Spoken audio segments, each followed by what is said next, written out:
Hi, friends. Welcome to Invert Bend and Balance.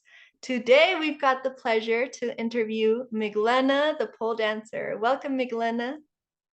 Hello. Thanks for inviting me. It's a Happy pleasure to to be have you here. today. Thank you. Miglena is the woman behind the Pole Dancer blog, YouTube channel, and online studio. She helps her students improve their fluidity, transitions, and create routines that are true works of art. She's most known for her beautiful lyrical choreos and her detailed explanation of on body awareness. So we are very excited today because she will be touching on how to captivate a routine. No, excuse me. How to create a routine that captivates your audience. So, can you tell us why did you choose this topic? Yeah, sure. So when students or artists, athletes come to me with a request or with asking for help or asking for a private lesson, this is one of the things that comes up most often. So often they'll be preparing a routine for showcase or competition.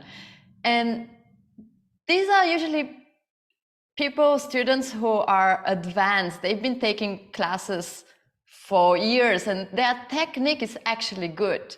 Yeah. And they've even have performed before, but they have the feeling that their routine is more like showing off tricks. And yeah, there's something missing. So in classes, at least in pole dancing, there's a lot of emphasis on technique. And when it comes to performing, then suddenly you have to become an artist. This side is something that they usually struggle with. And I totally get it because technique will only get you that far. Like what makes a captivating routine is usually an original idea, creative idea, when the dancer is one with the music, when there is a feeling conveyed, a feeling, an emotion. An emotional dancer is much, usually, like we could argue about that, but if you have two dancers and one has perfect technique, but there's not so much emotion involved, and there's one that's passionate and emotional, maybe not that perfect technique, usually the audience usually tends to like, or at least I do, more the passionate, the emotional one. Yeah, or maybe when the dancer has a unique movement style, that's also very captivating. And it sounds like a lot, but you don't need to have all of this in your routine. What's important is that you choose one thing, focus on one focus, making one thing really strong and commit to it. Yes, definitely.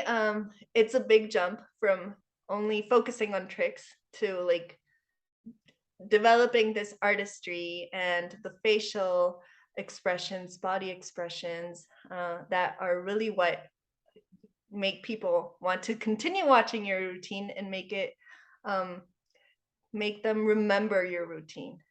Exactly. Yeah. Exactly. Yeah. So, can you tell us what are the most common mistakes you see dancers and acrobats do? A part of doing like trick, trick, trick, trick. Maybe how can you tell that they're awkward, feeling awkward in their bodies, or what goes on? Where's the disconnect? Yeah. Yeah. So definitely the focus on heavy tricks is the biggest thing.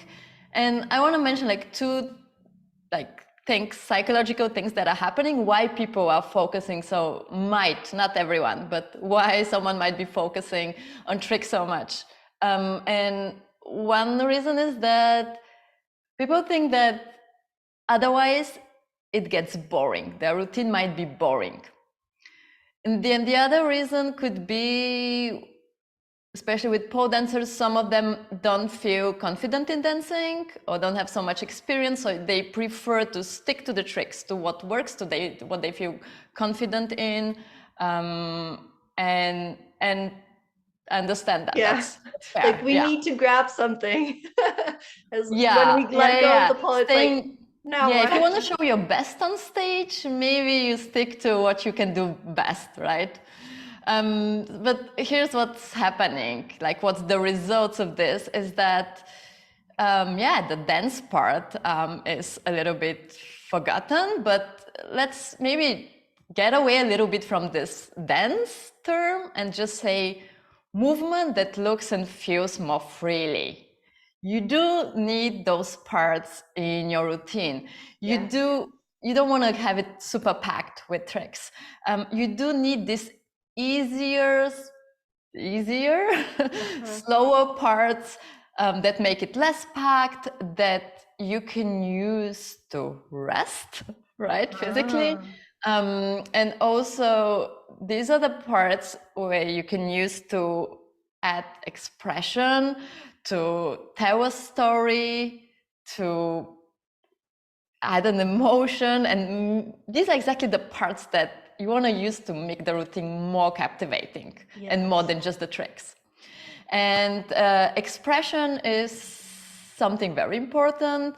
For every dancer, it's different. Every dancer has different capabilities. Every dancer has trained this differently.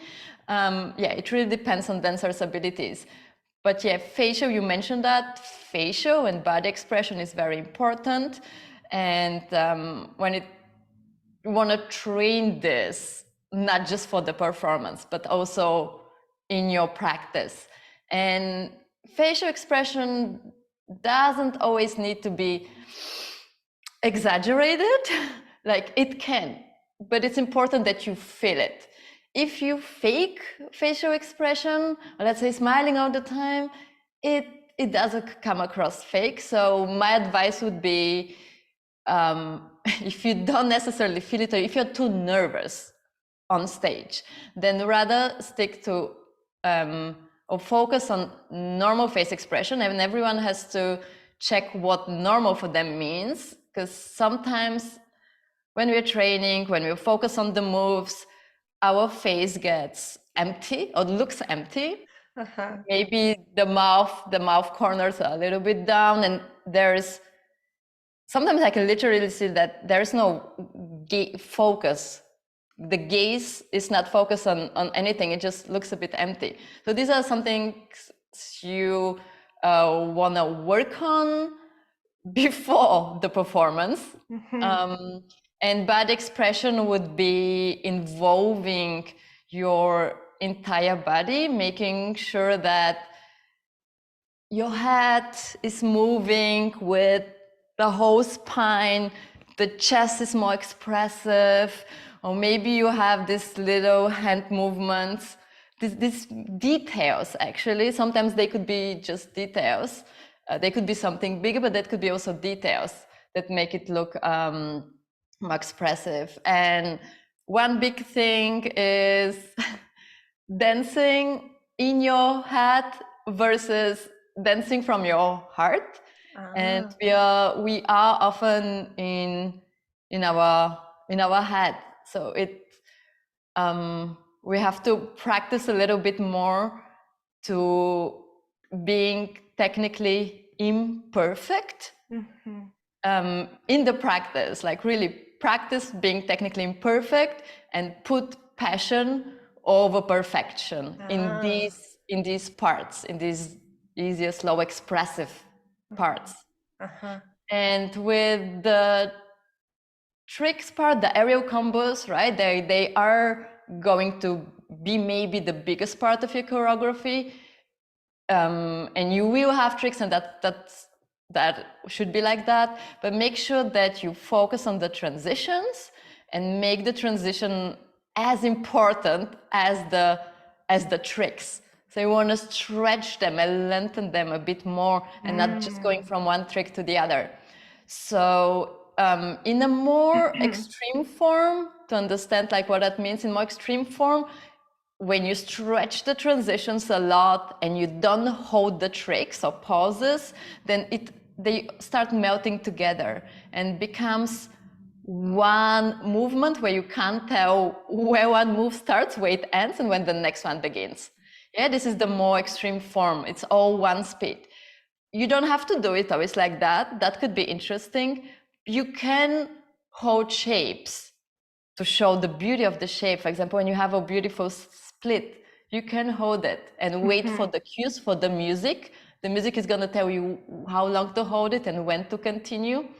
Make it match the music, but also make sure that your transitions are a little bit bigger. For example, don't just grab the pole or your apparatus or whatever you're using, but make it a big movement, make it as important as the trick. Yeah. Lovely. Can I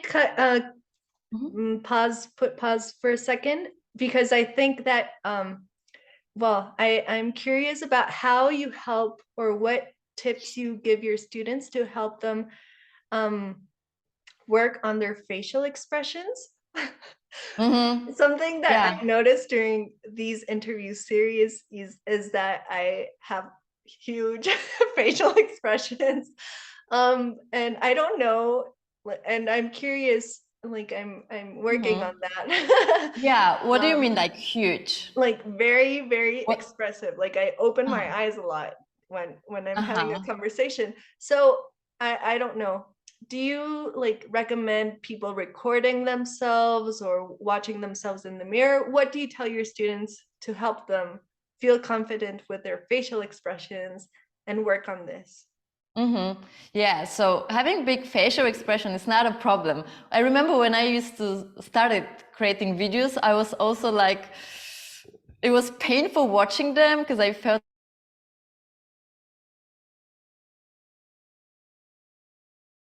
used to it. And there is no problem in having an expressive face. Yeah. Yeah, definitely record yourself and analyze a little bit your features. So there are three main features in the face. You have the eyebrows, you have the eyes, and you have the mouth. And what happens usually during dancing is that there's tension, right? Especially in the eyebrows. So lifting the eyebrows and just feeling like a massage, like if someone is massaging your head, a little bit creating space in your face helps to get rid of that tension. The other thing could be, empty face, like having less expression. And these are things that you have, it's very individual. You have to see for yourself, you have to record yourself. And for example, you notice already my eyes get big or bigger, right?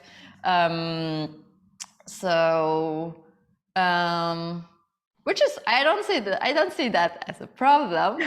So it might be that your self-perception is like that, right? A little bit different.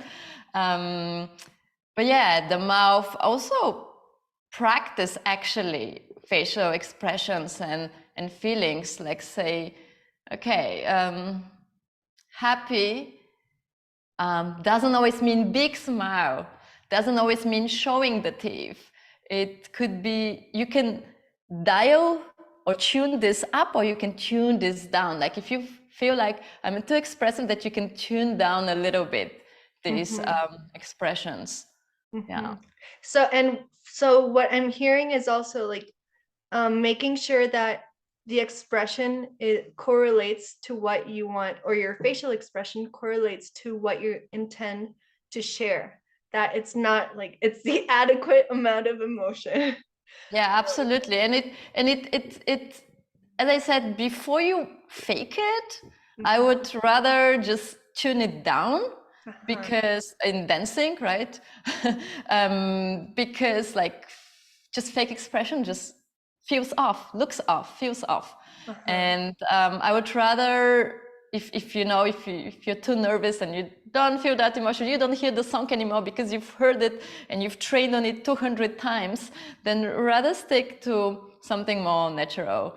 But yeah, for example, I notice on me, sometimes when I would be expressive with the face, sometimes I look more like I'm in pain rather than enjoying it. But that's sometimes the drummer of my pieces or my lyrical choreos are sometimes a little bit like dramatic, and sometimes I will be like, I don't know, that looks a bit like I'm in pain. Yes, yes. Lovely. Thank you so much for going back to that. So Sure. you were saying we touched on facial body expressions, transitions, musicality. Oh yeah, so musicality is a big one. It's often underestimated. So you can, when there are many routines, and sometimes it would be just a background thing, but it could be a secret to a great performance. Like if you make your moves like match the music, like just a very technical level. When the music is slow, you're slow. When the music is fast, you're fast. Or making some accents, hitting some accents, that's already a big win. And if done well, the audience should feel like they hear better the music and they understand the music better because you're accentuating it.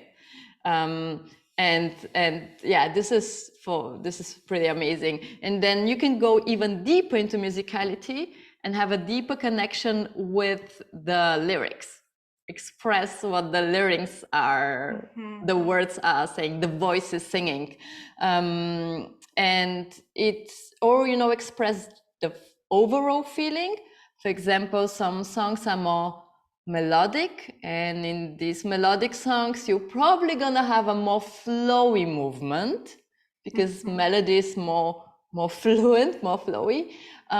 Or if you have a song with a bass, it's more rhythmic instruments with drums, then you're probably gonna be a little bit more accentuated, a bit more grounded moves, a little that feel maybe a little bit heavier than this light, flowy, circly, motiony, wavy feeling. Right? So it might be, the moves might be, it's better to be like more staccato, more sharp. And I personally love a mix of flow, but with sharp accents here and there on the music. Yeah. That's my personal favorite. Yeah. Because the change, right? Like makes you focus again. Yeah. Yeah. Yeah. Lovely. Yeah. So do you have a formula that you can share with us, or what's the best way to approach the choreographing process? Yeah, so I think one of the mistakes, that I see, students do is that they don't take into consideration all of these points that I already mentioned during while they're choreographing. And I think the hardest thing with choreographing, I think, is the starting point, starting from scratch. Where you do have images and ideas in your mind, but you're still in front of a blank page, and you don't know really where to start. And I've been using through the years, I don't even know if that's, probably other people do it as well. I'm not quite sure, but it's like a little bit like a method or system that just gets you started even if you're not inspired. And when a student comes to me and we work on a choreography, on their routine, when it's a whole routine, then I tell them, do the choreographic mapping. And even if you're in the middle of a choreographing process, this really helps to take a step back and look at the big picture. So the choreographic mapping is, the idea is to start with structuring your choreo according to the music and then planning out the creative steps. So you would analyze the song and split it into parts. It's a very technical approach, right? But it's a music inspired approach. So you listen to the song and you split it into parts depending on how it's structured. So usually first few seconds it's an intro, then you have a verse, then you have a chorus, then you have verse, another chorus, and then you have this, you see already these choruses.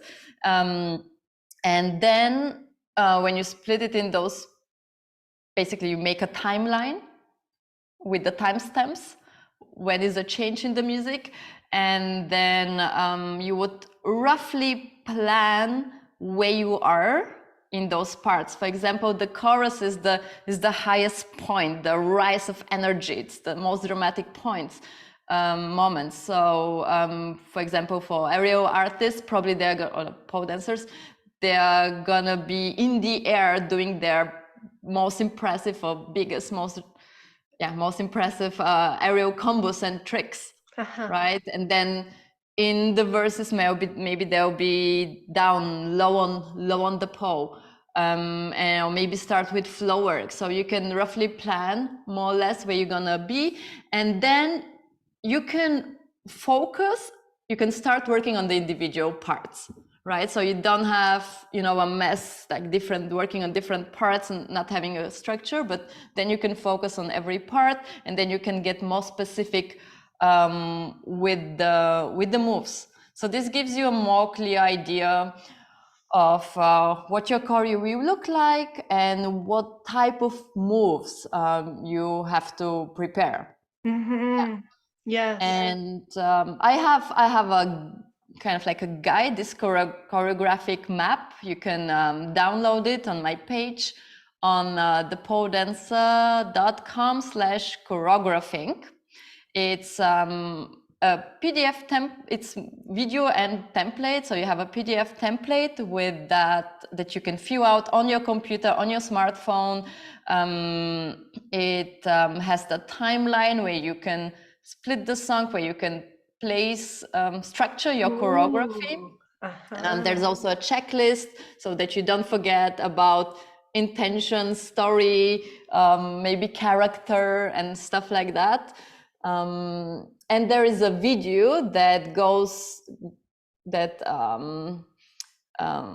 guides you through that process, how you work with this map. And also there's like showing an example, a routine of mine, showing how this choreographic map works on this routine, like real life example. Wow, that is amazing. I need to check that out. Yeah. It's a very useful tool for sure. Yeah. So Miglena, let's get ready to wrap up. Can you tell us just some tips that people can stay with take away from this interview? Do you have any extra tips? Yeah, like there's so many tips, and so many things. Feels like so many things that you have to have in your routine, but really it is, I think the most important thing is to be clear about what makes your piece, your performance strong and stand out from the rest. Yeah. Is it the movement style? Is it the idea, a story? Is it maybe the musicality? And focus on making this one thing stronger. Commit to it, and you want to make a statement. And I want to actually say one example about the power of original ideas. I don't know if you've watched Christy Sellers. She got very popular recently, especially recently in America's Got Talent. But she's done these performances before in other talent shows. For everyone who doesn't know it, it's she's working with an artist that is doing visuals, and there's a huge screen behind her, and they are together telling a story. So the behind her, the visuals would be, let's say, I think in one of the performances was an urban landscape on the street. And she goes from one world to the other. When she's climbing the pole, it looks like she's climbing a stairs because of the visuals behind it. And this is so interesting. It's so unique. And she's not doing any impressive tricks there. Like both her movement, her choreo, and these visuals just work together in order to tell a story. Yeah, so there's not so much going on, and there's not really this choreo without the visuals would be not interesting, not that interesting to watch. So, but both together just work in order to tell a story. Yeah, that's number one. Be clear about what's the strongest point of your performance. Then the second one will be for all of the people who are very acrobatic focused. You know, we are all athletes physically, right? But yeah, my advice would be add some easy dance parts or free movement parts. Doesn't have to be impressive. Don't think that it will look boring. No, if you add expression and feeling, it won't. Practice being technically imperfect and put passion over perfection. For everyone out there who is tweaking on their choreography, on the technique of it, yeah, the passion. And yeah, and the last one is the last point with the choreographic mapping. Just start out with a plan and with intention about how your choreo is going to stand out. Yeah. Wow. Amazing. So Miglena, tell us more. How can people work with you? Is there anything else you want to share about your website, your classes? Yeah. So thepoledancer.com. I offer live classes, live group classes. I skip some months, but I try as much as possible. I have like monthly workshops, classes over 4 weeks. You can book all 4 of them or just drop in. So these are the live group classes. Then there are on-demand class videos or class recordings. Some of them on my website, but most of them are not officially on my website, but you can just send me an email. On my YouTube channel, you're gonna see, you're gonna find the teaser of these classes, and we focus every month on something like specifically. For example, this month is a very similar topic like the one that like this one. It's called Choreo Confidence.